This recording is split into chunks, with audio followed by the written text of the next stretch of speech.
Today is January 21st, 2019, and this is episode 20 of PlaneSavers. Good morning, everybody. Well, actually, by the time you're watching this, good afternoon. It's a beautiful day here in Yellowknife. I didn't even look at the temperature because it feels warm. I don't want numbers to ruin my day. But so I hope you enjoyed the weekend. We had a couple cool episodes. We had some number episodes, some car episodes. Big thank you to the Car Savers eBay right now. Doing really well. But today, back to airplanes. A very, very special airplane I want to show you guys. We found some history on it. Because of our Logbook Hunters episode we did a few days ago, opened up a floodgates of people sending me log pages. I want to thank everybody for doing it. Right now, we found a little cool piece of history. But before I get into that, I want to introduce to you and tell you a little bit more about this airplane right here.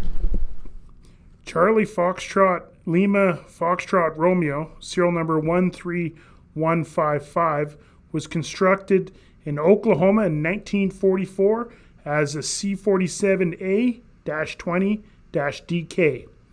Its United States Army Air Force number was 42-93263 and was transferred to the Royal Air Force as KG 563 in May 1944. It operated with the Royal Canadian Air Force starting June 23rd, 1946 as its new number 13155. Well, let's take a quick break from that piece of paper and I'll show you another piece of paper. This quick sideline of what LFR was up to between 1958 and 1964 is very interesting. She flew for the United Nations as part of 115 Air Transport Unit down at the Gaza Strip. That's nuts. Imagine the stories this airplane has just from those few short years. Now let's get back to the main paper and find out how she got here in front of us. Well, it started in 1969. St. Felician Air Service Limited bought it and then sold it to Sur Air in 1974. Bradley Air Service picks up the airplane in 1975. Bradley Air Service is actually currently First Air, and as you can see from this Instagram post, First Air was kindly enough to share a picture of LFR back when it was in Resolute Bay, and a few staff members that currently work for Buffalo were there with this airplane before it was at Buffalo. And speaking of Buffalo, in 1993, it was sold to Buffalo Joe McBryan and is now, and still is, currently on the Buffalo Airways fleet. All right, always get the bungee out. Here we go. There we go. Okay, let's go inside. So here's inside LFR. As you can see, she's got the gill liner in. And so she is set up for passengers or for cargo, but now mainly cargo. Let's head into the cockpit.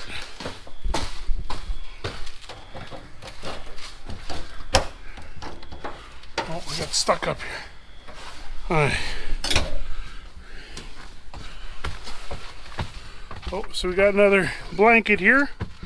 But here, one sec, let me remove the blanket. Okay, there you go, folks. I removed the blanket. Here is the cockpit of LFR as it stands today.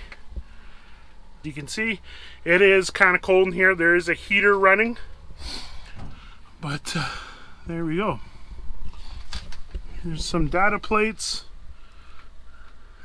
Converted by Ray's Flying Service, Saskatoon, Saskatchewan, DC-3, 1969. There's their original US data plate. Here's the upper panel.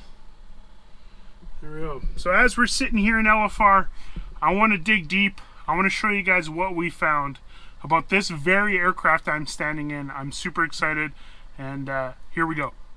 Our story starts with 40-year Canadian Air Force veteran Nick Klein. Nick is currently retired in Chilliwack, BC, and has been watching PlaneSavers. One PlaneSaver episode we did was about the logbook hunting, and Nick decided to do his own logbook hunting with his father's RAF logbook from World War II. And let's just see what he found. Okay, here it is. This is the Royal Canadian Air Force Pilot's Flying Logbook for Flight Lieutenant John Klein. Here's a picture of John when he was earning his wings in and around 1944. But our story picks up in 1946, only a couple of years later. So as Nick was going through the logbook, he discovered on April 2nd, 1946, his father John was flying KG 563. And as we know from our Buffalo list, KG 563 is CF LFR, the very same aircraft that I'm currently standing in today on the Buffalo Airways ramp. And it doesn't end there. On a few pages over, June 19th, 1946, you can see that he's flying LFR KG 563 again for a consumption test. Now, why would they be doing a consumption test? Because they were going to test out how much fuel KG 563 was burning, because it was going to go on a long journey. And if you can guess what that journey is, let's check it out. He had to go from Prestwick to Reykjavik to Goose Bay. And what does that mean? That means that Flight Lieutenant John Klein is the co-pilot that flew LFR from World War II back to Canada, where she is today. So folks, I'm sitting in the very seat that Nick's father sat in when he flew LFR from World War II to its new life in Canada. Such an amazing piece of history. Yeah, this is the seat. This is the very seat. This is the very yoke. You know, all the gauges are changed, but the core stuff, the throttle quadrants, all that stuff is original. So just think of the history that is in this airplane right now.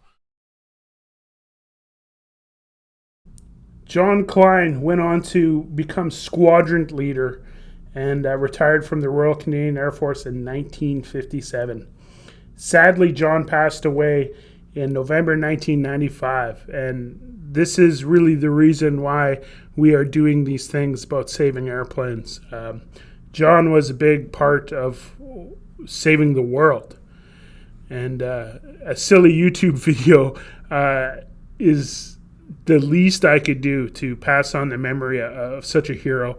And I just can't thank him enough. Him and his son Nick, serving our countries, are heroes, are legitimate heroes. And I'd like to dedicate this video to the memory of John Klein and everybody that flew Dakotas in World War II.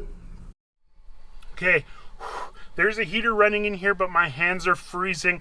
This airplane is our backup airplane, so I got to install the blanket just in case we need it tonight, because if I left this blanket and the doors open and this thing froze up, I'd be in quite a bit of trouble. Okay, folks, I put the blanket back in, and let's button up this airplane and go back inside the hangar. So hope you guys liked a little bit of history on LFR. It's so amazing. It's very cool. It is cold. My fingers are freezing. I should have brought gloves. We got an update from Red Deer. Ronnie and Zach have actually sent me some pictures of the parts that are going into our D-Day airplane that we're saving. I'm going to show you those right now and show you guys a little bit of an update from the Red Deer base.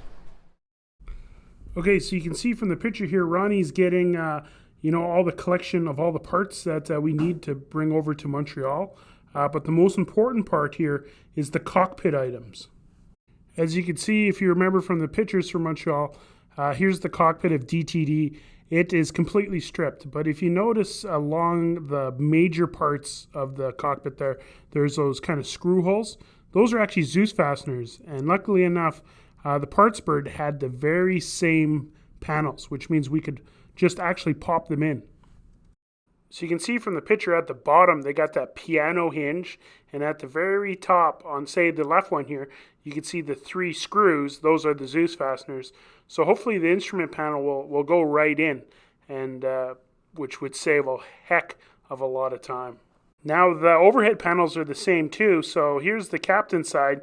Hopefully it just screws right in, save a lot of time. Co-pilot side, same thing. But I think I'm going to make a diagram for you guys and kind of show you with some fancy digital computer graphics on how this is going to work. Okay, we're back in Montreal. Here's the empty cockpit. Now let's grab the left-hand overhead panel. Oh, fits perfect. Let's grab the co-pilot side, overhead panel, and oh, bang, perfect. Now the big part, the dash, the main instrument cluster. Oh, perfect, bolts right in. There we go. So that's the plan. Hopefully that works out and made sense to you guys. And that's kind of where we're at right now with Red Deer. That's it for today's video. Hopefully you guys liked it. Hopefully that was informative. Hopefully you learned something. Hopefully you felt something. And hopefully you look forward to something. And if I can do all that in one episode, I think I've done my job. I want to send a big thank you to Basler Turbo Conversions. They're the ones that we sold DTB to, and those are the guys that are allowing us to take some of the parts off. If it wasn't for you guys, we wouldn't be able to get this airplane running. So thank you. Not only are you guys preserving DC-3s in the form of modernizing them, you're helping us preserve the history as well. You guys are awesome, and I can't wait to see you guys in Oshkosh 2019. It's going to be the biggest show, and yeah, we'll see you there. But as we go home today, I'm pretty excited. Excuse my rustling here, but look what I got. I got Ace Combat 7 for the PS4. I'm pretty excited to go home and try that game. But this gives me an idea for tomorrow's episode. So what does Ace Combat 7 have to do with Buffalo Airways? We'll have to see tomorrow, and hopefully you join us, and hopefully you have a wonderful evening.